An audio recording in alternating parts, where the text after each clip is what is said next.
ये अगर अपने क्षेत्र का प्रतिनिधित्व करते हैं तो इनको जी हौस रहना चाहिए कि 22 विधानसभा क्षेत्र का प्रतिनिधित्व हम लोग 20 साल से करते आ रहे हैं। बीजेपी के एजेंट के रूप में मुसलमानों के वोट को डिवीजन कराने के लिए ये शख्स किसको गद्दार कहता है, इसके साथ गद्दारी किया कौन है, इसको साक्ष्य के साथ आना चाहिए। ये खुद बीजेपी का पैसा लेके बार बार मुसलमानों के वोट को डिवीजन कराने के लिए, सीमांचल के माहौल को गड़बड़ाने के लिए ये ऐसी हरकतें कर रहे हैं। अवैसी का कुछ नहीं चलेगा।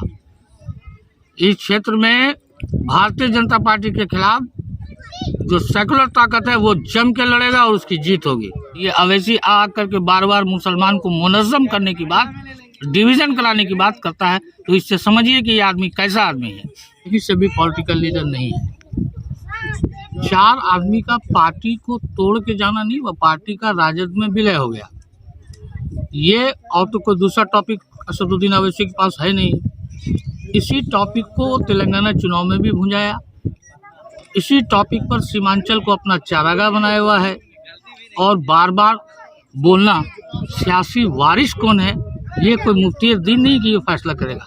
उनका सियासी वारिस सरफराज आलम और शाहनवाज आलम सियासत में जब इनकी पार्टी की वजूद भी बिहार में कायम नहीं हुई थी तब से वो शख्स एमएलए, मंत्री, सांसद रह चुका है। जहाँ तक गद्दारी का सवाल है तो ये शख्स कोई मुफ्ती नहीं है जो फतवा देता है कि गद्दार। ये खुद अपनी शैतानी वसवसा में बीजेपी के एजेंट के रूप में मुसलमानों के वोट को डिवीजन कराने के लिए, समाज में सांप्रदायिक सौहार्द के माहौल को बिगाड़ने के लिए बार बार सीमांचल आना और एक ही बात कहना, कोई गुलाम नहीं था। ये जो सर्टिफिकेट, इनके सर्टिफिकेट के मोहताज हैं हम लोग क्या?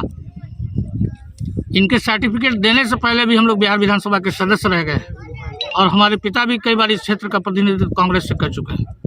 इनकी गुलामी के पे कोई बंधा हुआ तो मजदूर तो नहीं था कि ये अपनी राजनीति में सबको गद्दार और गुलाम, ये क्या है, बुजुर्गाने दीन है कि इनका बददुआ पड़ जाएगा सबको। इनको होश और शऊर में होकर इस टाइप का भाषण देना चाहिए। भाषण है कि देश में सांप्रदायिक सौहार्द माहौल कैसे कायम होगा, भारत संविधानिक देश है, भारत के संविधान को कैसे कायम दायम रखा जाए, ये शख्स उस पर बात नहीं करके बार बार गद्दारी, ये गद्दारी का प्रूफ नहीं देता है तो इस पर खुद कुफ्र का फतवा लगना चाहिए कि ये शख्स किसको गद्दार कहता है, इसके साथ गद्दारी किया कौन है, इसको साक्ष्य के साथ आना चाहिए। ये खुद बीजेपी का पैसा लेके बार बार मुसलमानों के वोट को डिवीजन कराने के लिए, सीमांचल के माहौल को गड़बड़ाने के लिए ये ऐसी हरकतें कर रहे हैं। जिस तरह से तैयारियां लोकसभा की कर रही है अख्तर रहमान साहब, क्या लग रहा है सर आगे क्या रणनीति बनेगी उसकी? यहाँ महागठबंधन का क्षेत्र है, अवैसी का कुछ नहीं चलेगा। इस क्षेत्र में भारतीय जनता पार्टी के खिलाफ जो सेकुलर ताकत है वो जम के लड़ेगा और उसकी जीत होगी। जैसे कि देखा गया है कि जो है किशनगंज लोकसभा के कई क्षेत्रों में हर सभा से बार बार आप ये अवैसी पार्लियामेंट का प्रचार प्रसार अपनी पार्टी का करने आते हैं या किसी को गद्दार और किसी को वफादार और किसी को जालिम, ये क्या है क्या? ये अगर अपने क्षेत्र का प्रतिनिधित्व करते हैं तो इनको जी हौस रहना चाहिए कि 22 विधानसभा क्षेत्र का प्रतिनिधित्व हम लोग 20 साल से करते आ रहे हैं और आगे भी यहाँ की जनता मालिक जो चाहेगी तो करूँगा। इनके फतवा से कुछ बनता बिगड़ता नहीं है। जिस तरह से अवैसी सर बयान दे रहा है कि मुस्लिम को एक गोलबंदी करने के लिए, उसका साजिश क्या है सर? यही तो डिवीजन है। हिंदुस्तान सबके सभी लोगों को लेकर एक हिंदुस्तान बना है, एक माला में सभी को पिरोया जा रहा है। भारत का संविधान कह रहा है हम हिंदू मुस्लिम मिलकर एक साथ रहेंगे और इस देश में शांति और सांप्रदायिक सौहार्द का माहौल बना रहेगा।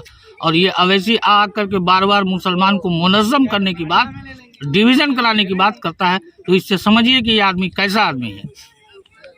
एक सवाल और अवैसी सर बोल रहे हैं कि नीतीश और लालू एक ही सिक्के के 2 पहलू है सर, इसको क्या ये क्या है? ये अपनी पुरानी तवारीख उठा के देखे ना, यूपीए सरकार में ये भी थे, आज ये कांग्रेस की शिकायत कर रहे हैं, राजद की शिकायत कर रहे हैं, नीतीश की शिकायत कर रहे हैं। ये थे कहाँ?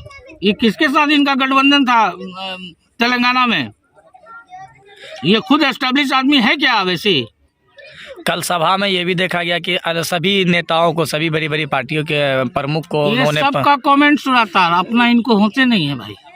सीधी सी बात है कि वो जो एक कहावत है कि little learning is dangerous thing, नीम हकीम खतरे जान का खिताब इनको दिया जाए तो बहुत अच्छा है।